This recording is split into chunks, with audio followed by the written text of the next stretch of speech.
Un encuentro con su palabra, porque secase la hierba, marchitase la flor, mas la palabra de Dios permanece para siempre. Con ustedes, el doctor José Ricardo Arias Quintero.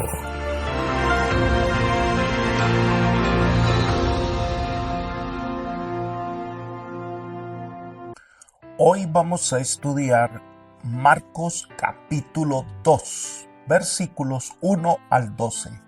Jesús sana a un paralítico. Te invito a orar.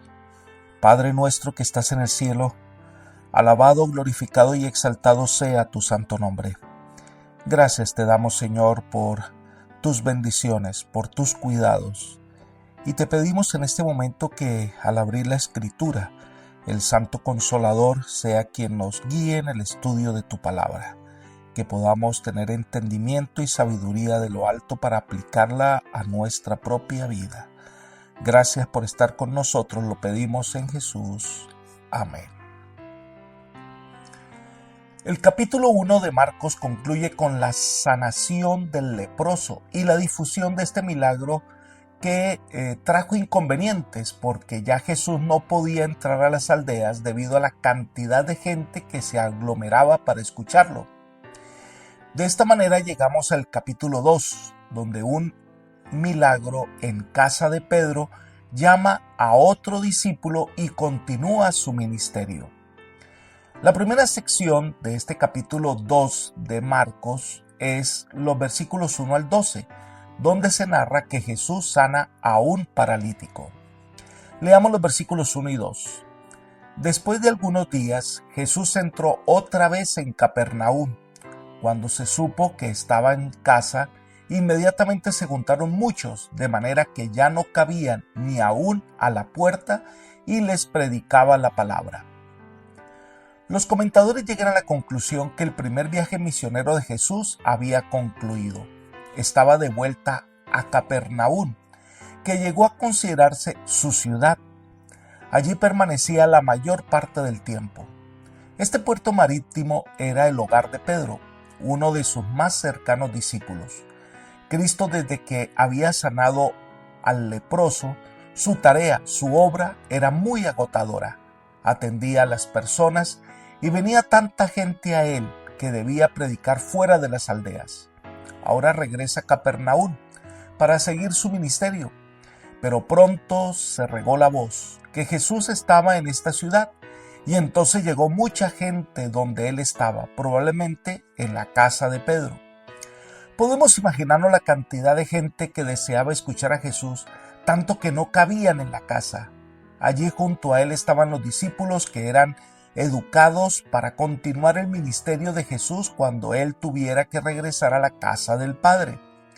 Pero también habían venido de Jerusalén y de otras partes fariseos y maestros de la ley para ver qué hacía este nuevo maestro para poderlo entrampar. Estaba cerca a Jesús, pero no sentían necesidad de sanidad. No buscaban la solución a sus problemas. Pero también había una multitud de toda clase, ricos, pobres, educados, trabajadores, curiosos e incrédulos. Querían escuchar al maestro, pero muchos no venían a buscar vida en Jesús. Pero el evangelista enfatiza que había tanta gente que no cabía ni aún en la puerta, es decir, un grupo muy grande de personas que habían venido para escucharle. Es en este contexto que se describe brevemente la historia de un paralítico que es traído por 4 amigos. Leamos los versículos 3 al 4. Entonces vinieron a él unos trayendo a un paralítico que era cargado por 4. Y como no podían acercarse a él a causa de la multitud, quitaron parte del techo de donde él estaba y a través de la abertura bajaron la camilla en que yacía el paralítico. La historia de este hombre debe llamarnos profundamente la atención, debido a que su enfermedad era particular y el sanamiento que buscaba era el del corazón. La enfermedad era el resultado del pecado y de la terrible aflicción de su corazón. Su mente llena de culpabilidad lo había postrado en cama. Elena de White comenta: Como el leproso, este paralítico había perdido toda esperanza de restablecerse. Su enfermedad era el resultado de una vida de pecado y sus sufrimientos eran amargados por el remordimiento. Mucho antes había apelado a los fariseos y doctores con la esperanza de recibir alivio de sus sufrimientos mentales y físicos, pero ellos lo habían declarado fríamente incurable y abandonado a la ira de Dios. Los fariseos consideraban la aflicción como una evidencia del desagrado divino y se mantenían alejados de los enfermos y menesterosos. Libro El deseo de todas las gentes, página 232. Este hombre estaba sumido en la desesperación y sentía que su vida no había esperanza y que lo que pasaba era el castigo de un Dios que no iba a perdonar su pecado. Fue cuando oyó hablar de Jesús, de su poder maravilloso, de sus palabras de salvación.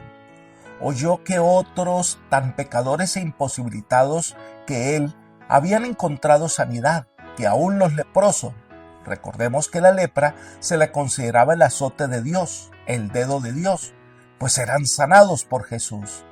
Así que su corazón sintió el vivo deseo de encontrarse con Jesús. Sus amigos le contaban y le animaban a ver a Jesús, pero este hombre se encontraba abrumado al pensar si este maestro le recibiría al saber cómo había contraído la enfermedad. Temía que un maestro tan puro no lo tolerase en su presencia, porque lo que más anhelaba no era la sanidad del cuerpo, sino la sanidad del alma.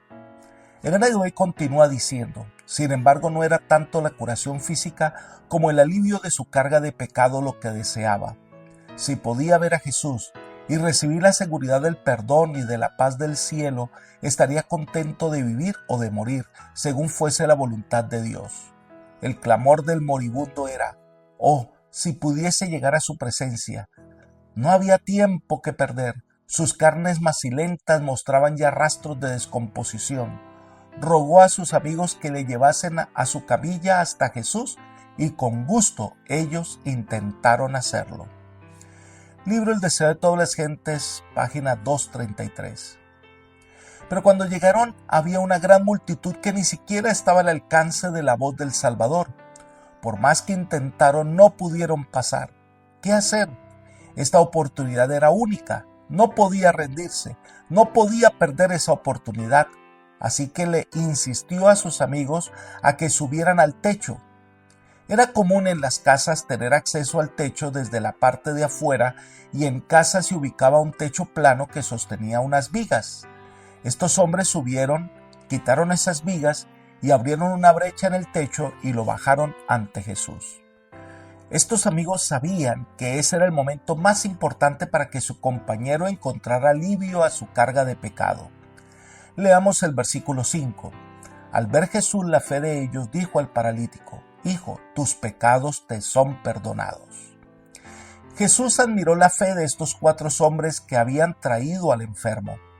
El hecho de que abrieran un hueco en el techo habla elocuentemente de su urgente sentido de necesidad y de su fe de que solo Jesús podía satisfacerla. Y al ver al paralítico, comprendiendo su situación mejor de lo que cualquier psicólogo, médico o maestro pudiera hacerlo, Jesús le da el remedio que necesita. Hijo, tus pecados te son perdonados. La siguiente descripción nos ayuda a comprender mejor lo que estaba pasando. Elena de White comenta, el Salvador miró el rostro entristecido y vio los ojos suplicantes que se clavaban en él. Comprendía el caso. Había traído así este espíritu perplejo y combatido por la duda, mientras el paralítico estaba todavía en su casa. El Salvador había convencido su conciencia. Cuando se arrepintió de sus pecados y creyó en el poder de Jesús para sanarle, la misericordia vivificadora del Salvador había bendecido primero su corazón anhelante. Jesús había visto el primer destello de la fe convertirse en la creencia de que Él era el único auxiliador del pecador y la había visto fortalecerse con cada esfuerzo hecho para llegar a su presencia. Ahora, con palabras que cayeron como música en los oídos del enfermo, el Salvador dijo, confía, hijo, tus pecados te son perdonados. La carga de desesperación se desvaneció del alma del enfermo, la paz del perdón penetró en su espíritu y resplandeció en su rostro. Su dolor físico desapareció y todo su ser quedó transformado. El paralítico impotente estaba sano, el culpable pecador perdonado. Libro El deseo de todas las gentes, página 234. En ese momento el hombre estaba en paz. No había otra petición para el Señor. El objetivo se había cumplido. Por fin encontraba la paz que anhelaba. Por fin su pecado había sido perdonado. Estaba listo para irse a su casa. Pero algo pasó en este momento. Las miradas de los fariseos se cruzaron. Pensaban entre sí. Leamos los versículos 6 y 7. Estaban ellos sentados, algunos de los escribas, los cuales pensaban para sí: ¿por qué habla éste de este modo? Blasfemia dice. ¿Quién puede perdonar pecados sino solo Dios? Lo que describe Marcos es que estaban allí los escribas. El Evangelio de Lucas los identifica como fariseos y doctores de la ley que venían de todas partes de Galilea y de Judea. La venida de representantes de tantos lugares diferentes sugiere que su presencia en esa ocasión particular era más que casual. El hecho de que estos funcionarios religiosos provinieran precisamente de las zonas en las cuales Jesús hasta entonces había trabajado parecería indicar que estaban en Capernaum para investigar en cuanto a aquel que se había convertido en el centro de un interés público tan intenso. Cuando dice que pensaban para sí, el término griego es dialogizomai, que significa saldaré cuentas, platicar, debatir, arguir, y despectivamente se refiere a Jesús como al parecer encontraron un argumento para acusarlo de blasfemia. La blasfemia es dicho injurioso o calumnia, y era para ellos una afirmación ofensiva. Los escribas daban por sentado que al perdonar los pecados del paralítico, Jesús simplemente, un hombre, según suponían ellos, había usurpado las prerrogativas de la deidad, ya que este hombre le dice al otro que sus pecados están perdonados. ¿Quién puede perdonar pecados? Ese era el reconocimiento claro de que no reconocían a Jesús como el Mesías. Y Jesús no iba a dejar pasar este momento para traer alivio y dar una tremenda lección a todos. Versículos 8 y 9. Y conociendo luego Jesús en su espíritu que pensaban de esta manera dentro de sí mismos, le preguntó: ¿por qué pensáis así? ¿Qué es más fácil decir al paralítico: tus pecados te son perdonados? ¿O decirle: levántate, toma tu camilla y anda? En esta narración se destaca que Jesús se dio cuenta de lo que estos hombres pensaban. Estos hombres pensaban que uno no podría decir que los pecados de alguien eran perdonados, pero nadie podía afirmar que realmente lo estaban. Así que Jesús les plantea un problema. Va al terreno de ellos y les dice: ¿qué es más fácil decirle a alguien que sus pecados son perdonados o sanarlo de la parálisis? Pues la respuesta es obvia. Es más fácil decirle a una persona que ha sido perdonado que sanarlo de la parálisis. Entonces Jesús hace una declaración muy importante. Leamos los versículos 10 y 11. Pues para que sepáis que el Hijo del Hombre tiene potestad en la tierra para perdonar pecados, dijo al paralítico: a ti te digo, levántate, toma tu camilla y vete a tu casa. Esta es una clara evidencia de su mesianismo y de su poder para obrar.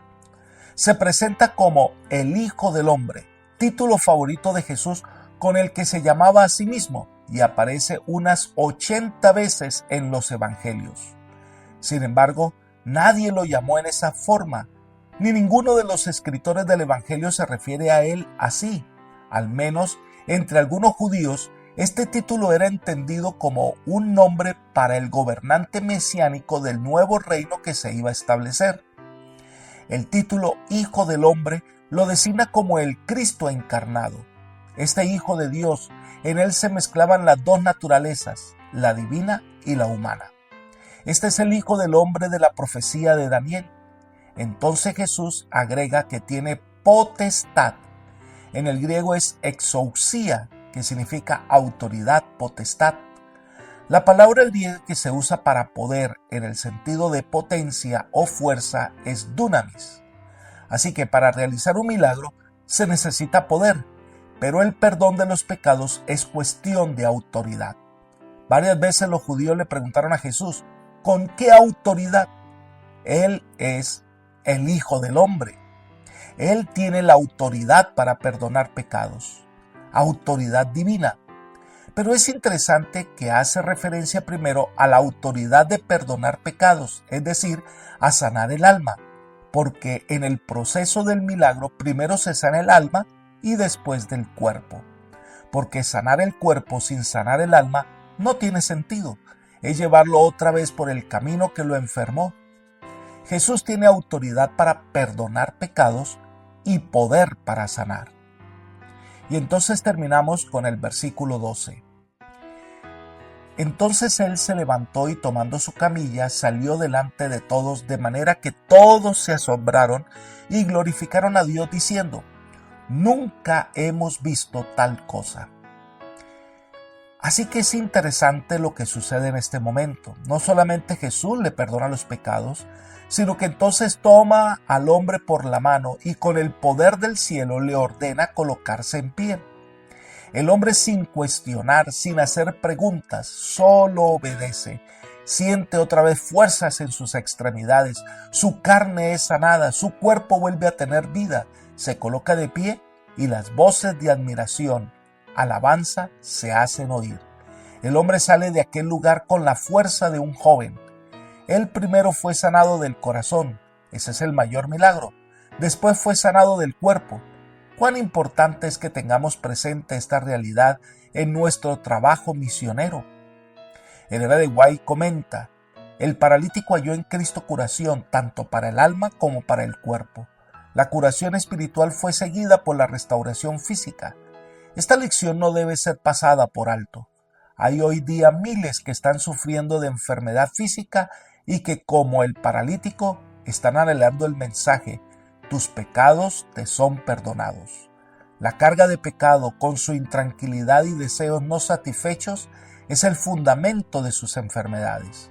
No pueden hallar alivio hasta que vengan al médico del alma. La paz que él solo puede dar impartiría vigor a la mente y salud al cuerpo. Libro El deseo de todas las gentes, página 235. Este día en especial, la vida de aquel hombre marcó una diferencia. Llegó a la presencia de Jesús en camilla, pero ahora él regresa a su casa caminando. Apreciado amigo y hermano, no importa cuán grande hayan sido nuestros errores, no importa cuán bajo hayamos caído, el amor de Cristo puede alcanzarnos, perdonarnos y restaurarnos. Solo debemos confiar en Él, aprender a que solo en Él encontraremos vida. Por eso la invitación de hoy es, entrega tu vida a Jesús, acércate al Maestro y deja que Él haga ese milagro en tu vida. Que el Señor te bendiga y te guarde y te guíe por sendas de paz. Es mi oración por ti. Amén.